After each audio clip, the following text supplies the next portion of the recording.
Good day, Coach Jude. Good day, everyone. So my name is Rainier Sucgang from BSED English 1A. And so today we will be discussing about the topic 4, which is the learner-centered pedagogy. So my role in this video is to give the overall introduction and the conclusion of the topic. And we are the Study Hub 9.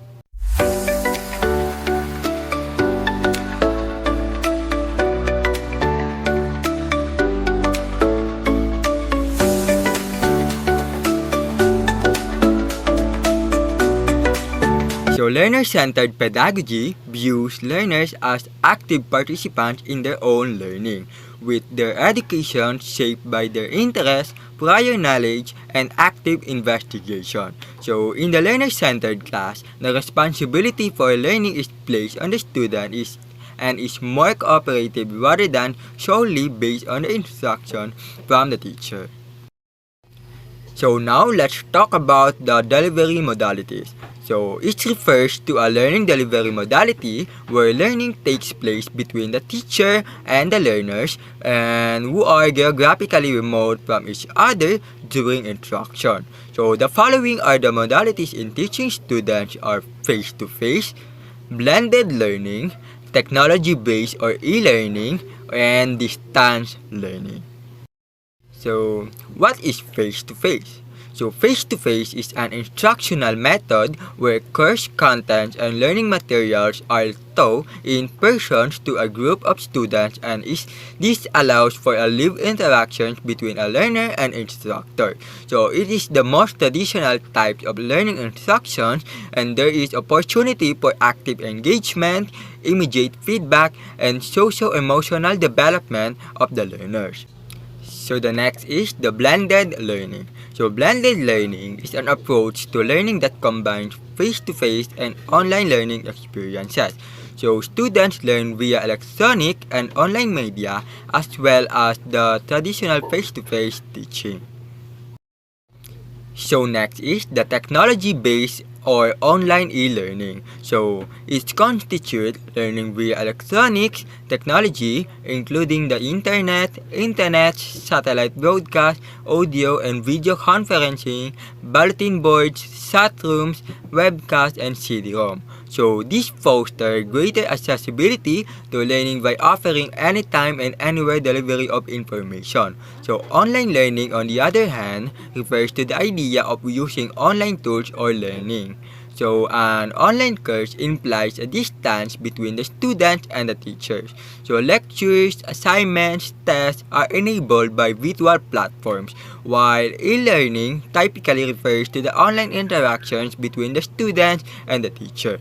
So students receive the training through an online medium even though the teacher may be in the same building. And the last part is distance learning. So distance learning is synonymous with online learning.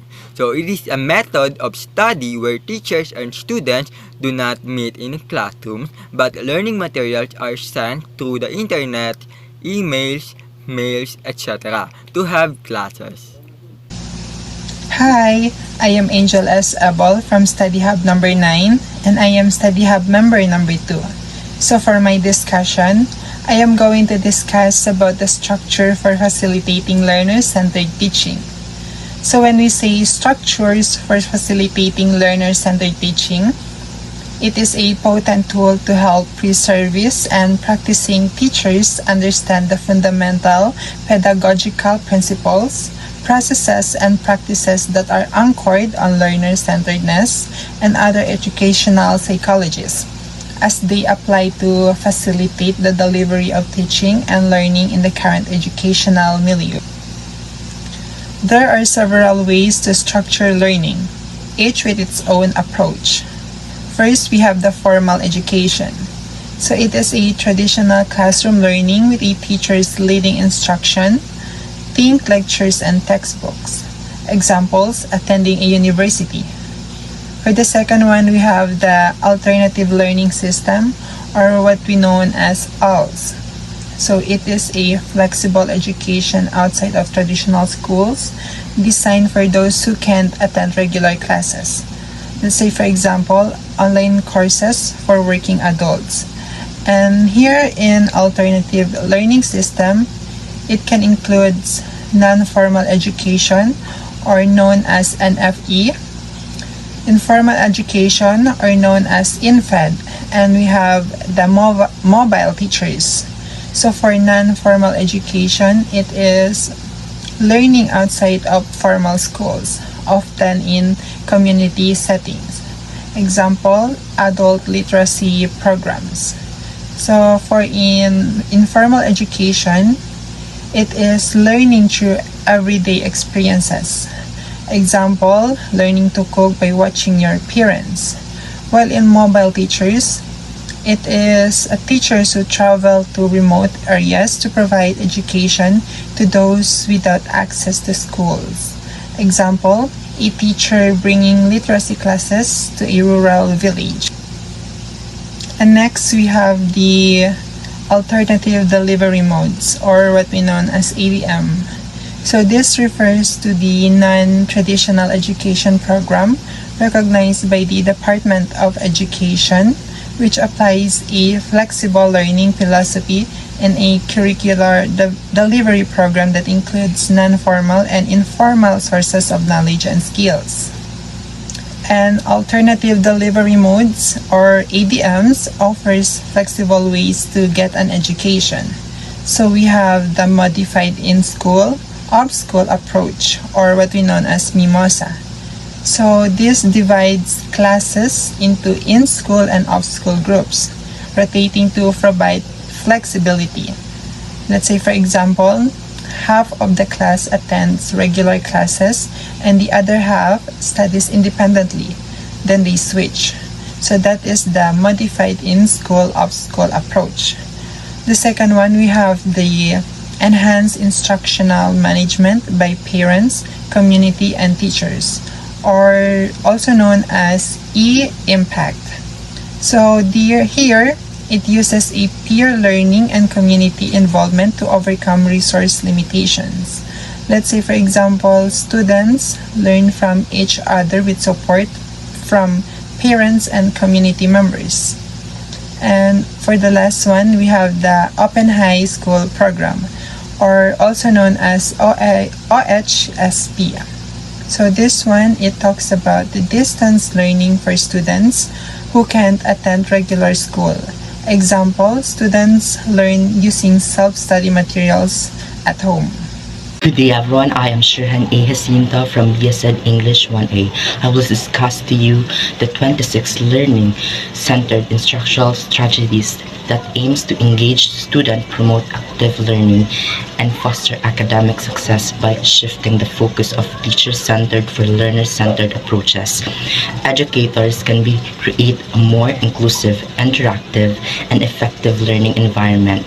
The following reports outline these 26 strategies, providing valuable resources for educators seeking to enhance their teaching practices and improve the student outcomes. First, let's discuss the cooperative learning. Students work together in team, achieve the common goal. Second is presentation. Students present information to the class. Third is the panel. Student lead discussion on a specific topic. Fourth is KWA, know what to learn. Graphic organizer of reading comprehension. 5. Brainstorming, free flow idea generation, example of group discussion. Learner-centered media, student create the content and demonstrate learning. 7. Discussion, open-minded collaborative exchange idea. 8th, small group collaboration, learning in small group. Number 9, case study, real life scenario for analyze the real life problem. Number 3, jigsaw, cooperative learning strategy where students specialize in one aspect. 11, learning center exploratory interactive learning station. Number 12, experiment, enhanced scientific investigation. And 13. Role play, exploring the realistic situation through acting. 14. Simulation, instructional scenario for experimental learning. 15. Laboratory strategy, hands-on scientific learning. 16. Workshop, student-centered learning with active participation. 17. Demonstration, step-by-step teaching with visual. 18. Inquiry-based strategy, student-led exploration discovery. 19. Mental models, visual representation for comprehension. 20. Project-based learning, in-depth real-life project. 21. Problem-based learning, complex real-world problems to solve. 22. Discovery learning, student-led discovery exploration. 23. Social media tools for social interaction and content creation. 24. Games and gamification, game-based learning engagement. 25. Competition, healthy competition to promote learning. 26. Debate, experience, opinion, and contradicting argument. These strategies promote student-centered learning, engage in critical thinking, and that's all in my topic. Thank you. Good day everyone, especially to you coach. I am SHERMALYN KARUS. So today I'll be continuing about the learner-centered instructional strategies. So number 14 is simulations. These are instructional scenarios where the learner is placed in a world defined by the teacher. So they represent a reality within which students interact.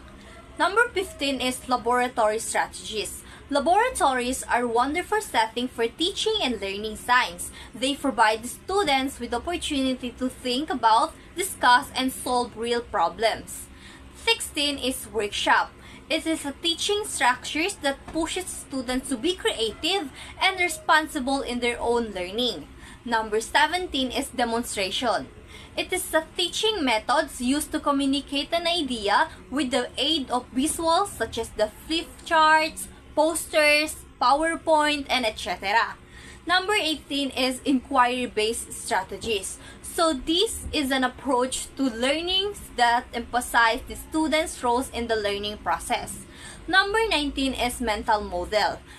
These are any organized pattern, often a visual representations, consists of both structures and process, which is a flow chart of sorts that helps the students comprehend content, knowledge, and solve real problems relative to the principle being taught.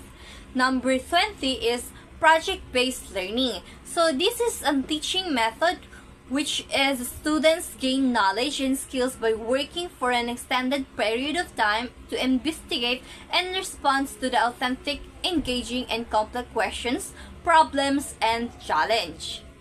So, number 21 is problem-based learning. So, this is a teaching method in which complex real-world problems are used as a vehicle to promote students' learning concepts and principles as opposed to direct presentations of facts and the concept. Number 22 is discovery learning. So, this was introduced by Jerome Bruner, and it is the method of inquiry-based instructions. 23 is social media. These are tools that allow for social interactions and easy creations of contents by users. So 24 is games or gamification. So gamification is turning the learning process as a whole into a game. So while game-based learning is used as a game as a part of the learning process. So number 25 is competitions. So these are great tools in preparing students for their careers preference later in life. So last is the debate. So involves students in expressing their opinions from two competing perspectives with the goals of contradicting each other's argument. That could be all about my report. Thank you.